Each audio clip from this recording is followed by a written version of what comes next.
Jadi yang kujelaskan di video kali ini itu berdasarkan pengalaman pribadiku. Karena aku sering dikirimi sihir pembenci ini dari zaman dulu, dari orang yang berbeda-beda, dan sampai detik ini aku merasakan dikirimi sihir pembenci. Jadi apa yang kurasakan itu selalu aku tanyakan ke yang ahlinya dan tidak satu orang.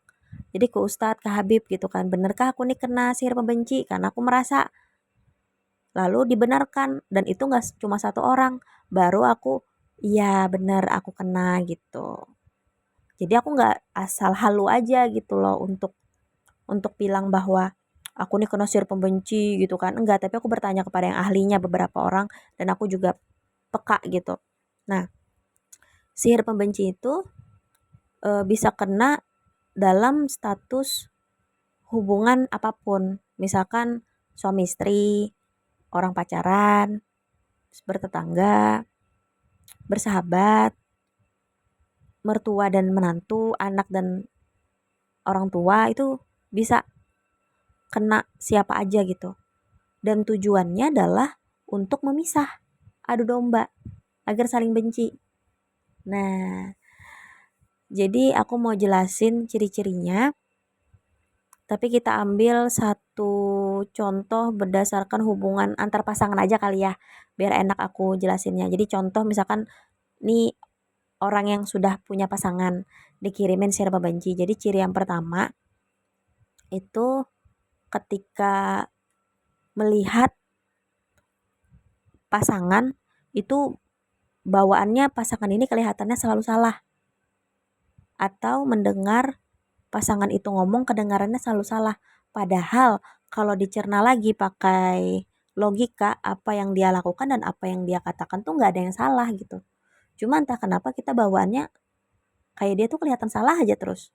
Itu yang pertama. Terus yang kedua hawa. Hawa itu maksudnya ketika kita dekat dengan pasangan, kita ngerasanya tuh pengen marah-marah aja terus gitu loh. Gak enak, gak nyaman gitu. Tapi ketika jauh dari pasangan, kita merasa normal. Kita ngerasa ya perasaan kita ya balik lagi gitu. Bahkan ada sebagian yang pernah curhat sama aku, teman aku yang juga dikirimin sihir pembenci tuh ketika jauh dari pasangannya kangen, tapi ketika deket malah suka marah-marah gitu. Nah, itu sihir pembenci tuh. Itu sihir pembenci. Karena ya itu supaya jauh-jauh terus. Jangan deket-deket gitu. Nah, terus yang ketiga, selalu diputar kesalahan dari pasangan. Tapi diputarnya ini secara tidak wajar gitu. Maksudnya gini, kita kan dalam berpasangan itu pasti punya kesalahan satu sama lain. Kita akan ingat kesalahannya apabila dipicu kan, misalkan dia melakukan kesalahan ulang gitu, atau misalkan lagi ngebahas ke arah sana lalu keingat gitu kan. Nah, kalau sihir pembenci itu enggak, dia akan selalu berputar di otak nih kesalahan-kesalahan dari si pasangan, dan itu memang semacam pikiran kita tuh dipaksa untuk selalu mengingat kesalahan pasangan, terus kebaikan dia tuh kayak dihapus dari otak kita, jadi tinggal kesalahan dia aja, dan itu selalu diputar tuh di kepala kita, supaya tujuannya untuk supaya kita benci sama pasangan. Jadi kita padahal kelebihannya ada nih, kekurangannya mah ada juga, namanya manusia ada kelebihan ada kekurangan kan. Ada kebaikan, ada kekurangan nih. Ada kebaikan, ada kejahatan nih sama kita nih.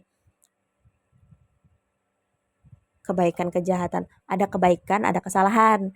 Nah kan? Nah, kebaikannya tuh kita lupa. Kesalahannya aja yang kita ingat. Nah, itu ngebuat kita sebel. Itu membuat kita kesel. Akhirnya kita benci. Karena kita cuma melihat kesalahan dia gitu. Nah, itu. Sihir pembenci itu kayak gitu polanya. Itu sih yang aku tahu sih berdasarkan pengalamanku.